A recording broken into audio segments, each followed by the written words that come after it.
Gail's hugging him and just like, thanks for bringing him back type thing. She's emotional. And then Ellie's just like, he alive. And I'm just, oh, God. I was like, Ellie, don't. Ellie but was a Ellie, savage for yeah, this. she was. Because Wow. all the flashbacks, all the years where she's like spacing out, slowly questioning him, and then we get to this point, and then he lies to her again, and then she even mentions later on how the same look you had when you told me about what happened at the hospital, you had again, and it was a lie. You just lied to her, and I was just like, Joel, there's no getting out. You got to confront this, man. You gotta do better. You gotta stop this, and.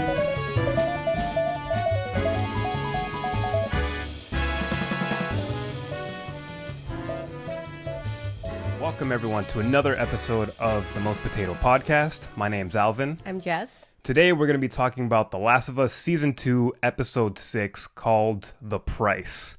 And boy, is there a price in this episode. I want to cry. I just want to cry. Don't do it now. You had your chance before. Okay. It's fine. I'm fine. We're fine. It's fine.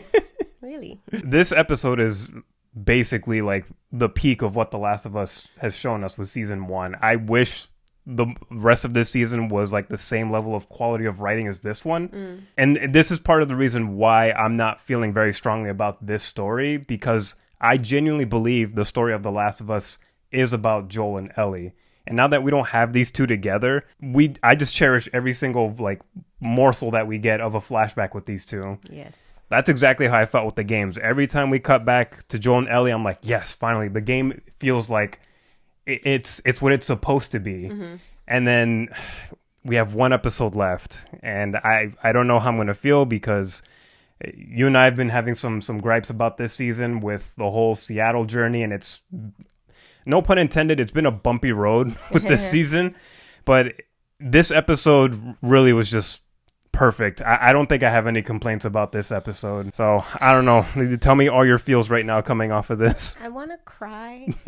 Yes. I love Joel. I love Joel. I love Joel. He's a very complicated, complex character. And I'm frustrated because I agree with him and I disagree with him and I understand him, but I'm just like, no, sir. No, my love, it's not. I get it, but no. Like, that's my relationship with Joel. Is I get it, but no. It's just, this was great. This was a great episode. I love how we started with a flashback of Joel and Tommy when they were younger. I was not ready for that. I was not prepared. What they need to do. Just give us some good, like, fill in the gaps. Like, give us a little bit more of these characters that you can't do in the game, obviously, that they wouldn't do in a game. Mm-hmm. Give us something. Build these characters, because we're sitting down and we are watching TV. So you need to build your characters. Mm-hmm. And I like this because it helped me understand Joel a little bit. He's got trauma. We've all got trauma, childhood trauma. Yeah.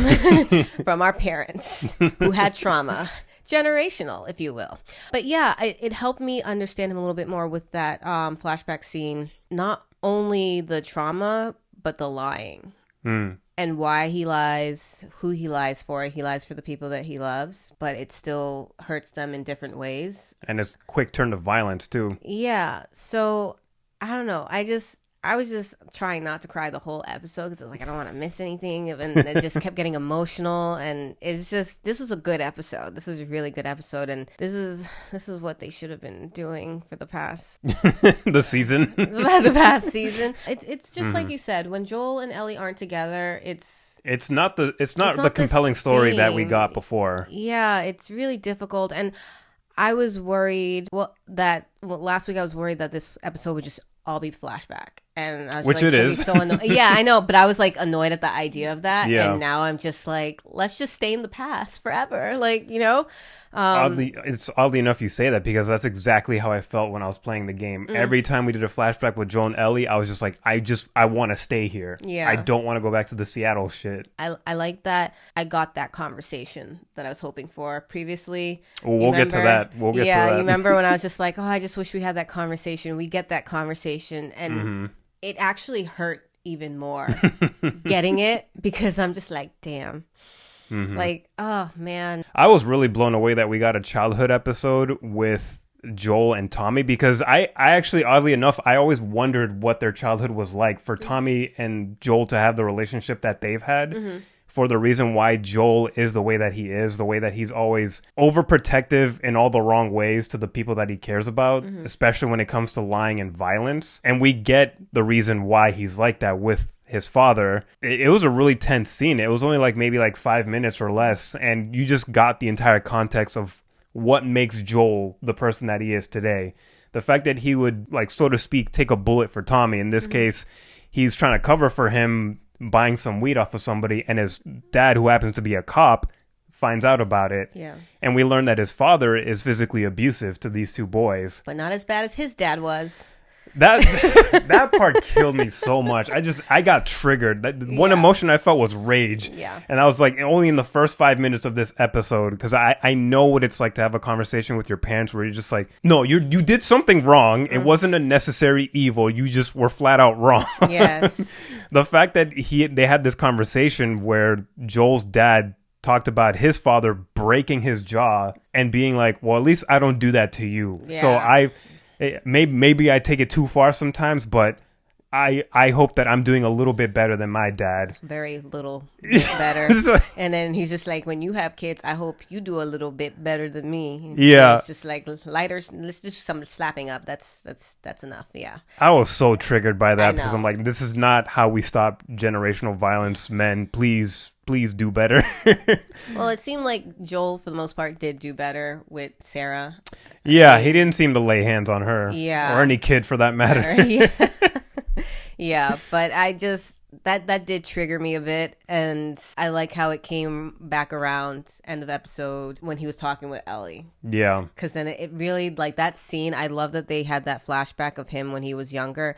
That scene really just explains Joel and why he is the way that he is. And just, it's different now that he's an adult. Yeah. There's more that he can do. He can be better, a little bit better than his dad, but he's not perfect. He's far from it. And I don't know, it just hit me too hard because it just hit too close to home too. Like, I've had similar conversations with my family about things that they've done that they thought was the right thing. And it turns out, no, that really hurt my feelings, that wasn't really productive. Here's why. And sometimes I get through, sometimes I don't. And that's like the frustration that you have with parents specifically. Yeah. And I don't know, there's like some weird biological reason for why the older you get, the tougher it is for you to just accept when you've done something wrong and then course correct.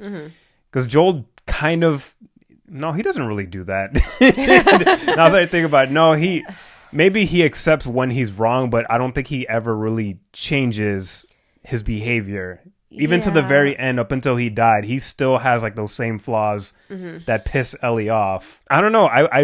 It was really painful to see just that whole journey, and it just feels very realistic. That happens with so many like adult parents where they just love their kids fiercely, but they also do it in the wrong ways a lot of times. Yeah. And I really appreciate that we had that flashback. I feel like it was almost necessary. I think the episode would have been fine without it, but I feel like adding that context, especially how it connects to the very last line that Joel says to Ellie when they're having a conversation at the porch, I was like, chef's kiss. This was fantastic writing. It was perfect. It explained everything. I mean, he could have just spoke to Ellie and be like, yeah, when I was a kid, and he could have just told her, but for us to see it, I really appreciated that. I really liked that. I thought we really needed something like that in this episode, especially because Joel died, and now we've been through a couple episodes without him, and now we're coming back, and if I just open my arms and be like, come back to me, Joel, like, yes, welcome back. Just seeing him on screen and knowing a little bit more about him, I loved it. Yeah, and then we fast forward to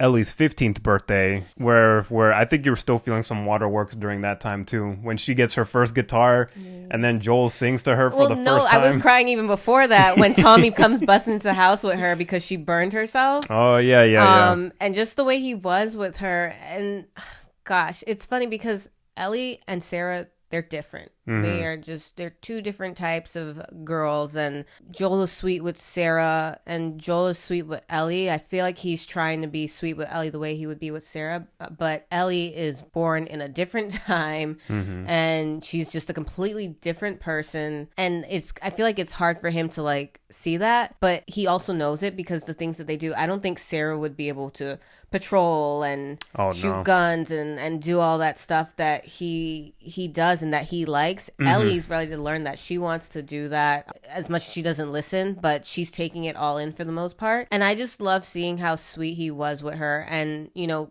the burn on her arm, she says the reason why she got hurt like that, or she did that, was because she wants to be able to wear short sleeves again. She can't because she has all the bite marks from the infected all over her. Yeah. And it was just such a kid thing for her to like say and do, which I was just like, oh, that's so, like, I understood what she meant. And I think Joel understood why she did that and what she meant when she was like, oh, I just want to wear short sleeves. So like I love that moment where he's just like, he's babying her and he's just like, it's okay and I got you, and kissing her and all that stuff. I thought that was like a really sweet moment. So I was tearing up there before we even got to the birthday cake and the guitar and all that stuff. Eli. Yeah, no, it was really sweet to see those moments, because I did wonder about when they get to Jackson, or when they're at Jackson, they're settling and they don't have to trek across the country, basically. They can now settle and have like a normal life. Yeah. This is what it is. And I feel like Joel, as a person, he really needs that. He's still like cutthroat, kill you dead Joel. But he also lost Sarah. That was just like a moment that is just an impact on him. And now he can, I don't want to say like do over or continue with Ellie. It kind of seems like that sometimes. There's a second chance. It is, yeah. And I just feel like he really needs that, and that's what's happening. And he's just trying to be like the best dad that he can be. But there's also, which is a constant reminder, I feel like, from Ellie and sometimes from other people, that's not your daughter. But he sees her as a daughter, and he loves her as a daughter. Yes, and I don't know if Ellie gets that sometimes. And I don't even think it's just her, that whole teenage rebellion type, teenage nonsense she was doing. I just don't think she sees it that way sometimes, which makes me a little bit sad for him. Just like, this isn't your daughter, guy. Yeah. You know? Yeah, I mean, she even says that later on when she's 19. She does. But I felt like it was just more of her just being angry and rebelling. I wonder if she ever felt like he was a father figure to her until like he died. I always got the sense that she was kind of resistant to that idea in relationship, because it's weird. It's like there's no way to formally adopt a child in this sort of world. It's like this is kind of like the pairing that did happen. But with Ellie, it's like it must feel really strange for an adult who was first like part of a mission to just smuggle you across the country to then start caring about you and then start becoming your parent. I could see how that could be like uncomfortable and you want to keep a distance because you've spent most of your childhood up to your teenage years being on your own, being swapped around with different people and not having a consistent parental figure. So I feel like because she's lived most of her life not being parented by anybody particularly, she has like this kind of aversion to calling or accepting Joel as like a father figure. She's so used to being on her own and trying to be self-sufficient. And especially now that she gets older, she just wants to be more and more like on her own. But I definitely see that she definitely loves Joel. She does. I just don't ever know if we fully see that she sees him as like a father figure, or if it's more like someone that I just genuinely care about, like a very close friend or like a neighbor that you really care about. Like she never really outright says like, I love you like a father. Yeah. And the way that she behaves too, it's like, I can tell you love this person, but I also see that there's like some distance where you don't want to be seen as a daughter. Do you think that distance is because of what happened after? I think that exacerbated. Because I feel like in the first season, we have the scene where she was with that weird, creepy rapist guy who, who she had to kill. Yeah. And she was terrified and scared, and Joel was there for her. When he was about to leave again, and she has the whole scene where she's just like, you want to leave me, but I would just be more afraid. That, I felt like we were like getting somewhere because she was forming an attachment to him. She definitely formed an attachment to him and she feels safe with him. And then I'm wondering if that kind of her not being able to connect with him fully and see him as a father figure, I'm wondering if that has to do with Seattle, because I felt like we were getting there, or we would have been there. But then that happened, and she kind of doubted him, and she could tell that he's probably lying to her about what happened with, you know, the fireflies and everything, because that's always sitting there with her. In these scenes in this episode, we see her spacing out sometime, or just watching him a little bit closely and seeing what he says, like promises, and she's second guessing him, not trusting him. So I feel like that's what's keeping the gap there. But when we go back to that scene of him being killed, I feel like, I don't know, she wishes that maybe she would have spoke up sooner and said, hey, like, what really happened that day? Or, you know, just, I don't know, hashed it out before that. Yeah, I think what you make a really good point is the lie that Joel tells Ellie, I think, is ultimately what keeps her at a distance from fully accepting this guy as a father figure. The first story where he says, I swear about everything I said about the fireflies was true. You can see in her face that she's just like, I don't buy this, but I'm forcing myself to buy this. And for her to know that and then not feel comfortable enough to confront it until it's too late, I think ultimately that's the reason why I don't think Ellie fully felt like this is my father figure, because she's been trying to distance herself because she knows the truth. And until she gets that, she can't fully let herself in with Joel. Yeah. And then with Joel, he just feels like, no, I'm the father. Like, I'm protecting you from everything, including what really happened, because I just want you to be this perfect, safe kid. Which, it's totally understandable, but he doesn't see how harmful that's been for like the last 5 years. Yeah. If he told the truth sooner, if they had this resolution in the conversation much sooner, I think Ellie would be outright being like, yeah, we may not be biologically like, you know, related, but I see him as my dad. Yeah. And it's funny that you said that he wants her to be like a perfect, safe kid. Like you said, she was bounced around. She was basically cargo when they first met.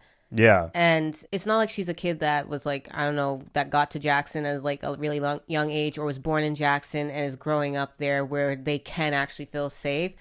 Up until she met Joel, and even their whole journey together to Jackson, she never felt safe. She was never able to actually be a normal kid. She was being trained to be a Fedra soldier. Like, yeah. So it's just, I get that he wants that for her, but I also wish he would kind of see the reality. Especially, he should know the reality of the world that they live in, but it's just I want to say his father instinct to protect. Since he grew attached to her, that keeps him from like seeing that and realizing like, my daughter, the girl that I want to be my daughter, she's not gonna have that normalcy for the most part. I can try, I can give her those moments, but it's not like that. We see more of that tension once she turns 17, and we see that she has a girl over for the first time. And then it was funny. Joel just straight up hit like this funny ass line where it's like, all right, you hit the teenage trifecta. You got drugs, sex, and now tattoos. Like, what's going on here? I don't know. Joel was definitely wrong for blowing up that way, but I think that's a normal, again, like a regular parent reaction. To see someone that you see as your kid doing things like smoking weed, about to have sex with somebody in your domain, and then the tattoo thing, I was like, whatever. I mean, I guess because the girl wasn't a professional, but it's like, but you ended up liking it anyway, so. Yeah, no, that was a really funny moment where he blows up at her over all those things, and she was just really like a teenager, which just made it even more funny, because I was like, you thought everything was going to be smooth sailing, you guys were going to play guitar and play astronauts and all that stuff. No, like, things are, I don't know if he was ignoring, I feel like he's ignoring the signs that she's giving him, like the odd behavior that she has, or really it just goes over his head. But I'm like, you do realize she's getting older. I thought it was funny. He's like, oh, what, you're experimenting with girls now?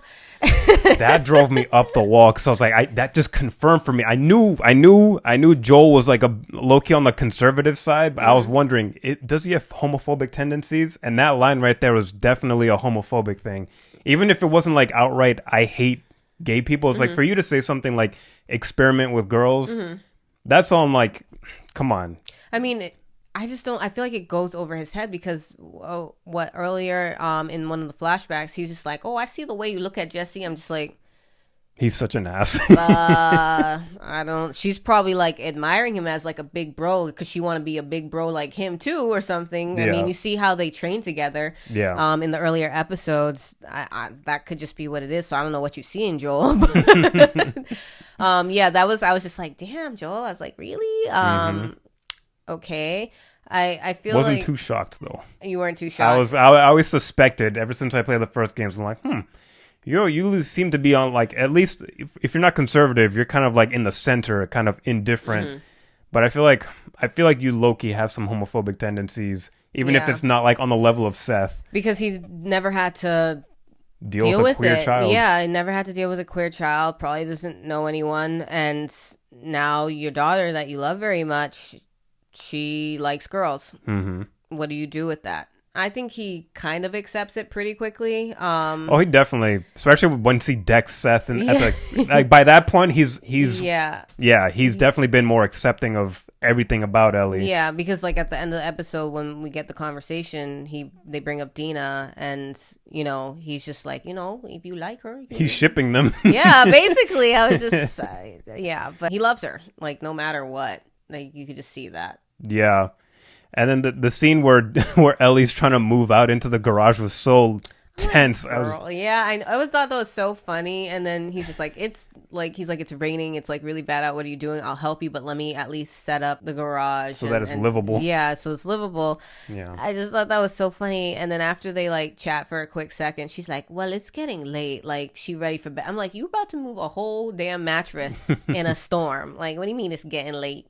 But that was really funny. Now we know why she's in the garage, or we knew why when we previously. But we didn't know the full context of what started it. How it started, and if she kind of just did it behind his back and just ended up there. Because what was it earlier? It was after Joel died, so she was walking around the empty house, the big empty house without him, and then she like peeked into her old room, and then she just looked like really sad, and I felt even worse because I was like, this is what Joel has been looking at in this empty house while you're living in the garage because you guys couldn't reconcile or talk, or you didn't want to talk to him. So it just made the whole thing a lot more sad. Yeah, I know. And I like the conversation that they had while they were fighting before they kind of resolved things about the move, where Ellie was just like, you don't own anything. Oh yeah. When she was talking particularly about the house, when he says it's my house and it's my rules, and she goes, no, about more than just the house, Alvin. That's what I'm getting to, is that when she says that line, you don't own anything, she's not just talking about the house, she's also talking about herself, which further again just proves that Ellie doesn't see this man as her father. She doesn't feel like she's been given the respect to be like, okay, I think this is my father figure, because of the lie that he keeps withholding, because he constantly keeps butting in and trying to be helpful in ways that really don't help Ellie, like blowing up at her with the girl in like the bedroom. It's like, when you have moments like that, you have to sit down with your kid and have conversations about what are you expecting of them when you have guests over at this house that you both share. Yeah. Like that conversation could have been much more productive and much more calm, and Ellie would have understood that. But because Joel goes to rage first, then you get like, you just further push away your kid, and that's what happened with Ellie and Joel. So I like that line where she just throws that at him, and then he just like stops for a second.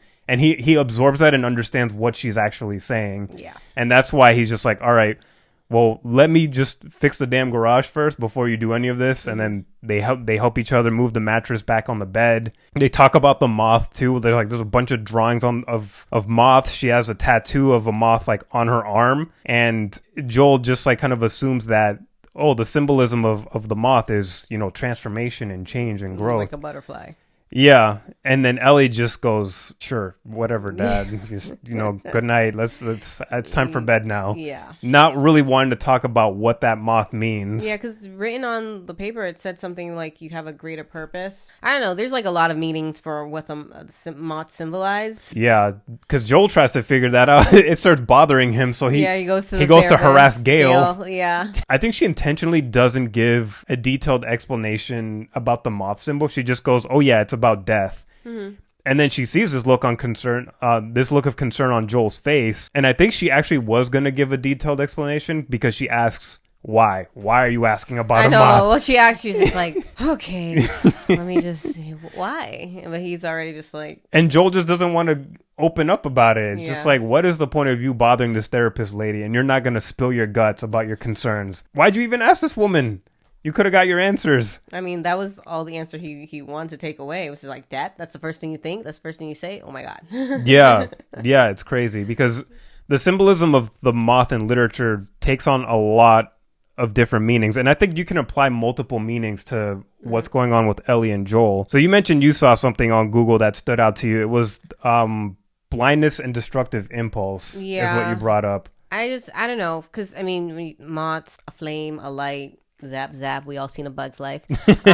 Yeah, I don't know, I feel like, is it Ellie thinking like maybe, you know, she's been following Joel blindly or turning a blind eye to the lies and the things, and it's just, it has led to so much destruction. If it's not clear in front of her, it's for other people as well too. Yeah, Joel has left a lot of bodies in his wake, not just infected, you know, lots of humans. Lots of humans, you know, so it could mean a lot of things. What did you take away from your search of the possible meanings? I will pull up something that I pulled up in Google. This is the AI search, so I'm not taking too much weight on this, but there was a lot of stuff that did stand out to me that I was kind of thinking about. Moths in literature often symbolize transience, vulnerability, and a sense of being drawn to something destructive yet alluring, which is something you mentioned. They can also represent the soul, transformation, and even the fragility of human existence. The image of a moth drawn to a flame is a common metaphor for blind impulse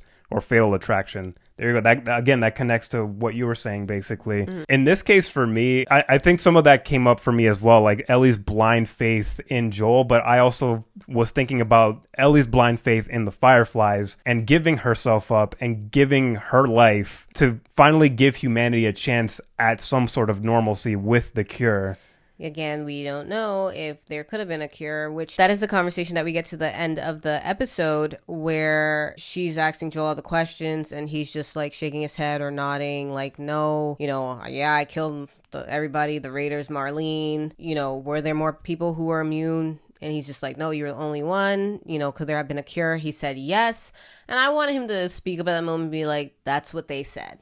You know, because we don't know. I mean, look at the conditions of the world that they're living in. I doubt they would have been able to do a cure. And then she feels like she lost her purpose. Like she had a purpose, which was to die. She's even said, she's like, I was supposed to die. Like that's what was supposed to be. And I'm just like, how could you say that? I mean, I guess when we got Ellie, we really don't know everything about her and how she really feels. So she doesn't express much either until she like blows up. But it's just like, did you really think your only purpose was to just die at 14? Like, that's really sad, you know? I guess for that world, it could make sense, but it was just really sad to see that and hear her say that. In the show anyway. I know she says it in the game as well too, but just seeing it again and how they acted out here, I was just like, is that really, would you really be okay with that? Does how Joel feels about you now and, you know, the people that you have around you, that still doesn't matter? You would have preferred to die at 14 for a cure that may or may not have been possible. And yeah, Joel took away that option from her and the rest of the world, maybe, but we'll never know. But it was also just like, you didn't fully know what was going on. The Fireflies didn't tell you. Marlene didn't tell you. They put her under before they could explain anything to her. So the Fireflies also took away Ellie's agency. Yeah. So they were both at fault for keeping her in the dark about it. So there's a lot.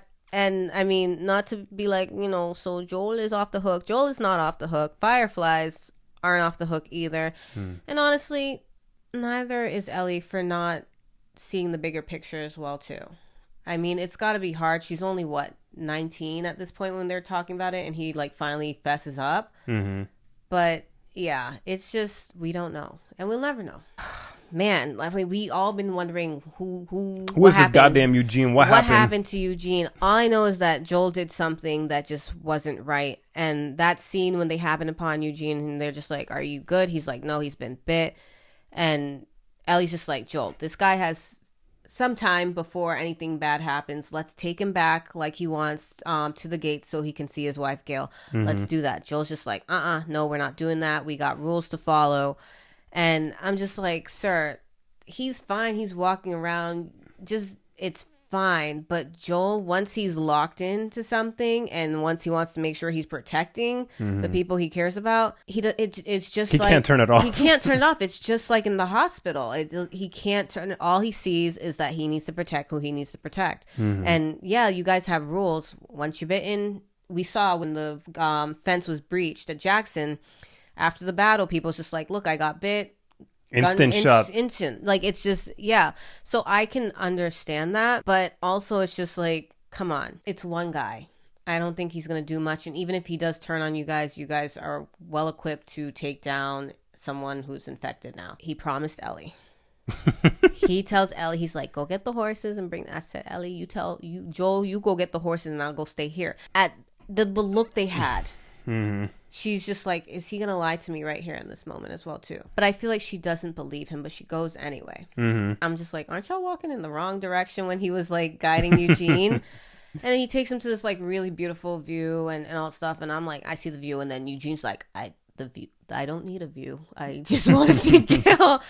And I was just like, oh man, Joel, you're really fucked up for this. And the funny thing is, the whole time I'm thinking back to Gail in the earlier episodes when she's like, the way you did it, you didn't have to. So I was like, who all was there? It was really interesting to me to see that it was just Joel, Ellie, and Eugene. How does Gail know how Eugene died? What happened? Eugene was so good. When he's like, I'm terrified. He's just like, I just want to speak to her, one more time. And Joel's just like, I'll tell her what she needs to hear. He's just like, it's not for her. He's like, I need to see her. I need to see Gail.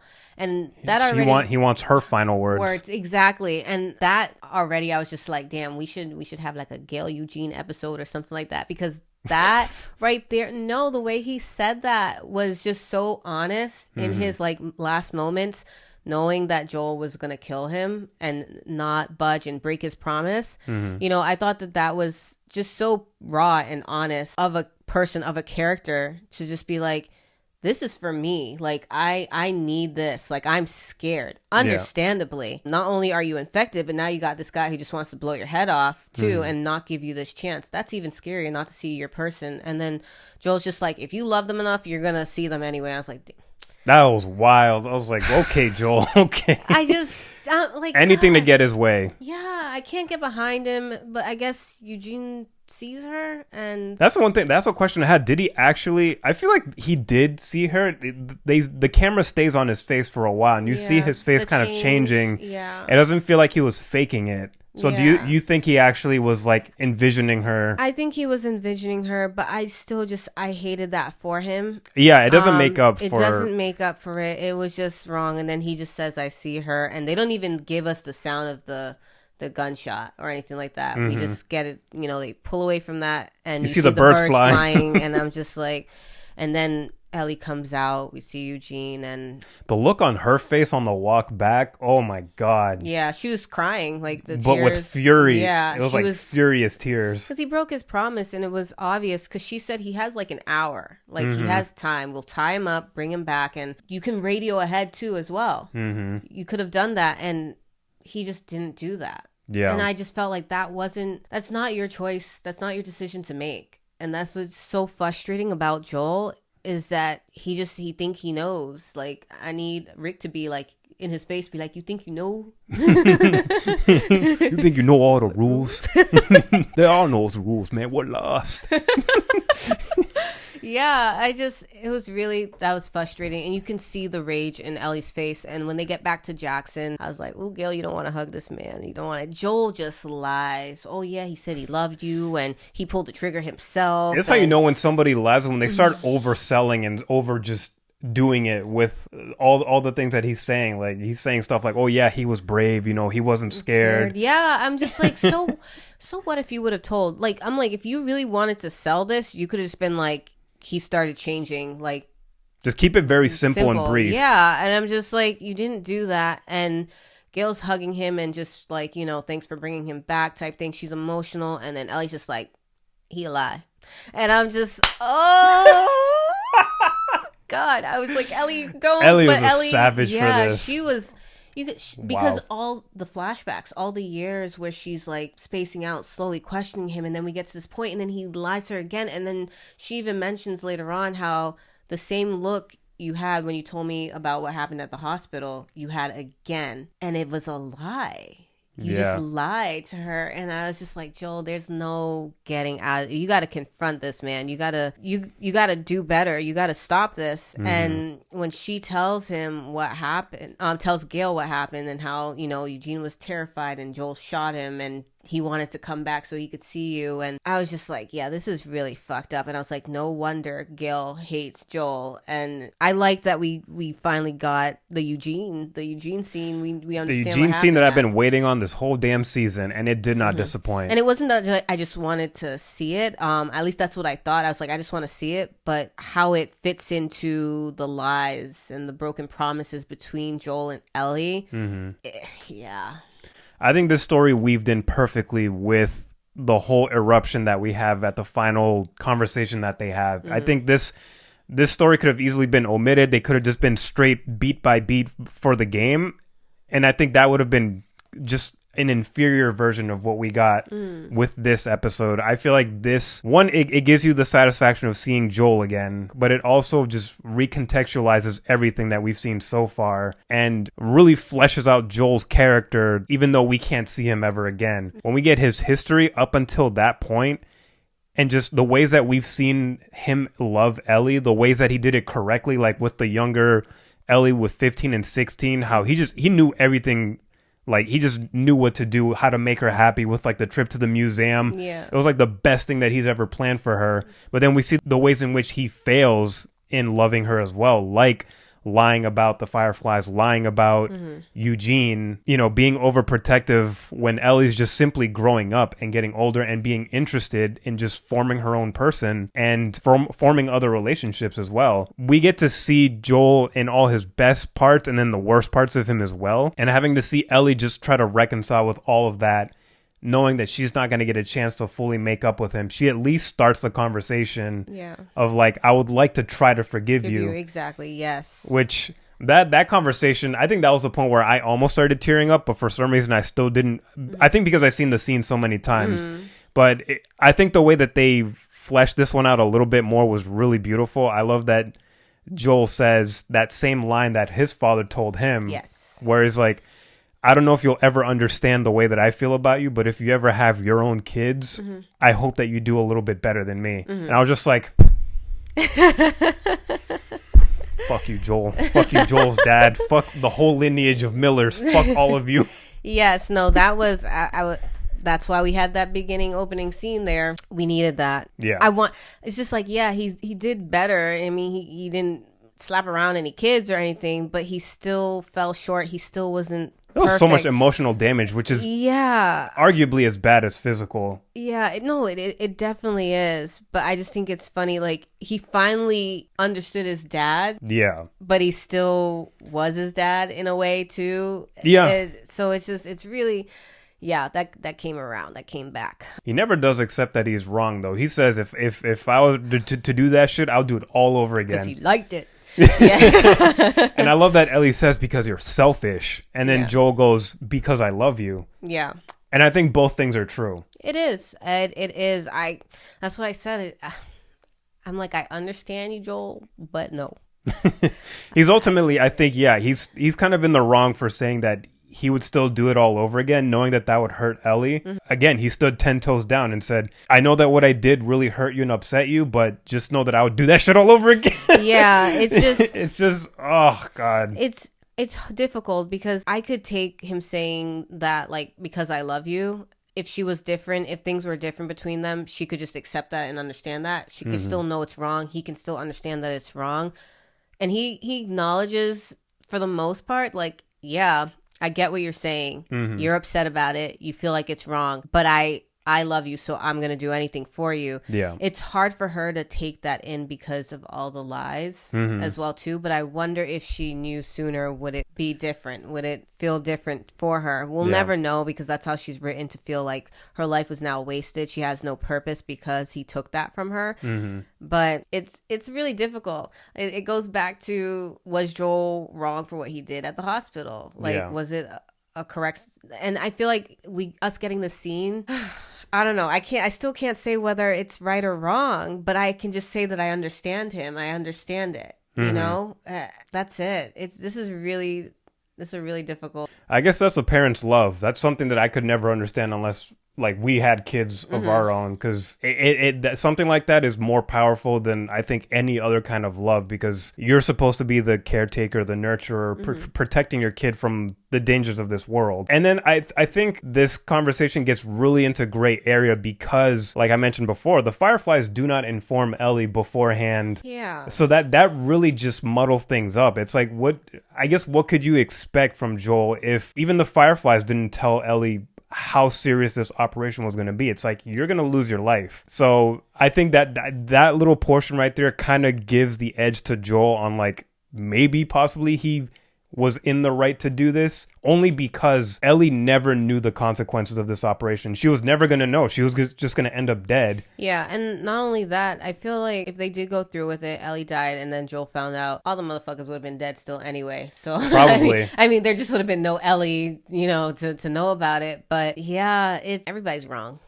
That's all. Like, everybody's wrong. That's kind of the theme of like the entire season, is that everybody's in the wrong. And in this context, I was appreciating it, but I also feel like I think there's moments where you could definitely say Joel was in the wrong for certain things, or Ellie was in the wrong for certain things. That I think that theme plays really well with these characters. I don't think that theme is working well when we do like the bigger scope of the Seraphites versus the WLFs, which luckily we didn't touch on this episode because those two groups are not working for me, like as a story. Yeah, they don't fit into this season. I guess we're being introduced to them a little bit here and there. Yeah, and it looks like in the preview for next week, like we'll see more of them. And like, I forget which character was just like, yeah, this is between those two. I'm not trying. Jesse was saying that. Oh, it was Jesse. He's just like, I'm not trying to die here. He's like, I don't know what they got going on, but that has nothing to do with me. That has nothing to do with us. Just get back. Yeah, they're gonna be for next season, I guess. And I'm not too worried about them. Yeah, I just don't like that they were trying to connect those same themes between Joel and Ellie with these two warring groups, because I feel like there's a huge disconnect here, which we'll get into more in the next episode, the final one, because I have a lot of thoughts about those groups so far and how I'm not a fan of this plot with those two groups so far. But this episode, phenomenal. I love that we do a character study of Joel, the character study of how patriarchy really is just a fucking disease. Like, you really have to put in the work to really detach yourself and reshape yourself and be a better like father figure. And Joel has tried to do that, and it still wasn't enough, because he really didn't sit down with all the things he did wrong and confront that, be comfortable in the discomfort of that, and then try to do better and do new things. But we still get that conversation with Ellie and Joel where there was still hope that they were going to be together. And for Abby to rip that away, I don't know. For Abby to rip that away and Ellie still not be going hard, but we got Dina going hard. It's just, it's wild. It's wild. Yeah, it's been kind of messy with that. Yeah. So we'll see how that plays out in the last episode.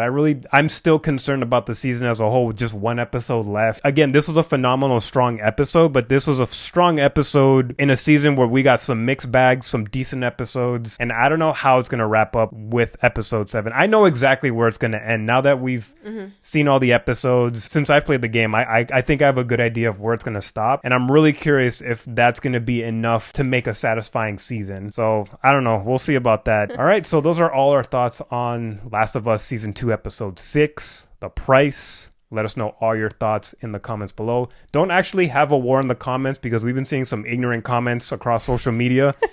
Guys, opinions are opinions. Oh my God. They are subjective. Yes. Nobody has a wrong opinion. Grow up and just stop it. Wrong opinion. Yeah. That's wild. Do I have to put the definition of opinion on the screen here? An adaptation. Remember, adaptation. An adaptation? No, it's really funny, but I do enjoy the comments. And I love how passionate and spirited some people are. But then when it gets to the point where people are like, oh, your opinion's wrong, I'm like, what? Yeah. Your opinion's invalid.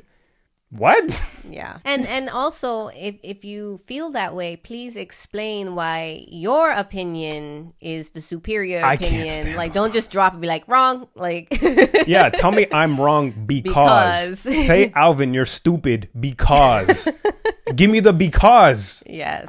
We asked for it and now we don't we're get just it. going to get a bunch of comments be like, Alvin, you're wrong because. Okay, well, at least I get the because. And then I can tell you why you're wrong because. Anyways, that was a PSA.